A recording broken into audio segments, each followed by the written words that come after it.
In 1980, Dennis Hope was a man with a problem. He was facing a difficult personal time. His finances were low, and he needed a miracle. Most people would look for a new job or a lucky break. Dennis, he looked at the night sky and saw something no one else saw.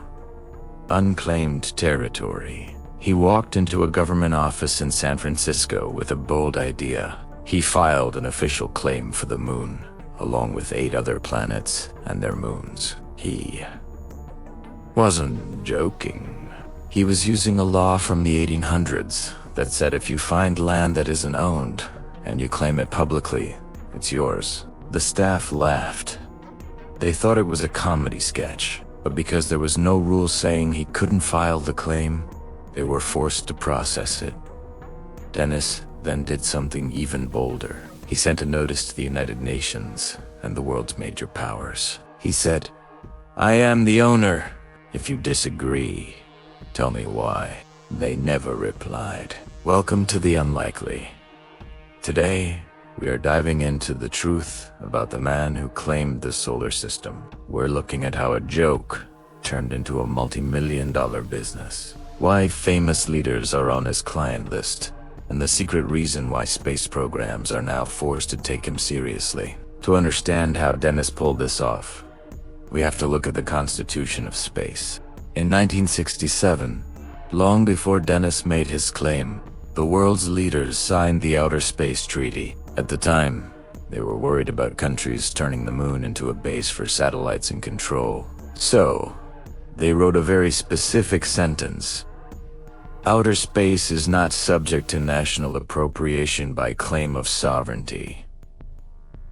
In simple terms, no country can own the moon. But Dennis, while sitting in a small apartment, noticed a massive curiosity gap. The treaty strictly forbids nations from claiming the moon. It says absolutely nothing about individuals. It doesn't say no person can own the moon. It just says no country. This is what we call a legal glitch. Dennis combined this treaty gap with an old law called the Homestead Act. This was the law used in the old Western days. If you find land, you satellite, and you announce it to the world, you have a claim. He waited for a challenge. He waited for the UN to tell him he was wrong. He even informed the US government that he intended to subdivide and sell the land. Weeks turned into months. Months turned into years. No one said a word. In the world of property law, Tisa's Kayed, quiet title. If you claim something, and the neighbor, in this case, the rest of the world, doesn't complain, your claim grows stronger every day. Once Dennis realized the authorities weren't going to stop him, he didn't just sell novelty gifts. It went all in. He established the Galactic Government. This wasn't just a club. He wrote a full constitution. He created a Congress. He even designed a currency called the Delta. According to Dennis, he isn't just a realtor. He is the head of state for the moon. He began selling 1-acre plots for about $25. It seems like a small amount, but when you have the entire moon to sell, the numbers become staggering. Since 1980, he has sold over 600 million acres. Bo is buying. This is the most unlikely part. It's not just people looking for a funny birthday gift. His client list reportedly includes 3 former US presidents, members of royal families, and over 6 million citizens from 180 different countries. Even major corporate entities like Hilton and Marriott have allegedly looked into the possibility of lunar real estate. They aren't doing it because they believe Dennis is a king. They're doing it as a just-in-case insurance policy. If the moon ever becomes a vacation spot, having a $25 deed from 1980 might be the best investment in human history. As the business grew, so did the friction. In the early 2000s, a man in a different country tried to challenge the Lunar Embassy. He claimed that because Dennis couldn't actually visit his land, the deeds were not valid. The case was a massive moment for Dennis. If he lost, the whole dream would crumble. If he won, he would have a court-recognized claim. Dennis argued that we have remote ownership all the time on Earth. You can buy a piece of land in another country without visiting it. You can own a business you've never walked into. Why should the moon be any different?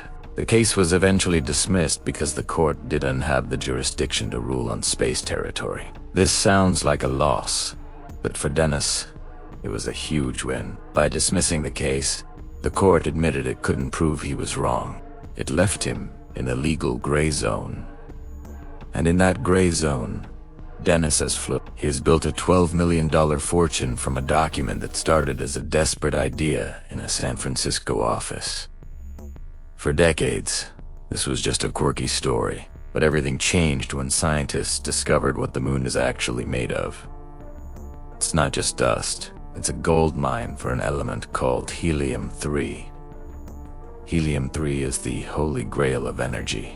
A small amount could power an entire city for a year without any pollution. Experts estimate that the helium-3 on the moon is worth quadrillions of dollars. Suddenly, Dennis Hope's worthless deeds don't look so funny anymore. If you own a plot of land that a company like SpaceX or a national agency wants to mine, do they owe you a royalty? Dennis says yes. He has already sent letters to space programs reminding them that his citizens own the ground they are landing on. This creates a massive problem for the year 2026 and beyond. If the world's governments acknowledge that Dennis's deeds are fake, they have to create a new system of ownership. But if they create a new system, they risk a land grab that could lead to serious global tension. By letting Dennis Hope continue his business, the authorities are actually using him as a buffer. As long as Dennis says he owns it, the big countries don't have to fight over it. Yet, today, Dennis Hope is still in his office, still signing deeds, and still dreaming of the stars. He has lived a life that is truly unlikely. He saw a rule that everyone else ignored, and he used it to build an empire.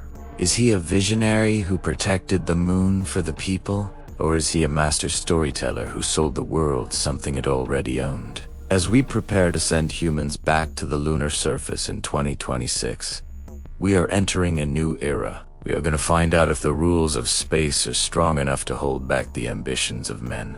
Dennis once said, "I'm not the one who is unusual. The fact that no one else tried this is what's unusual."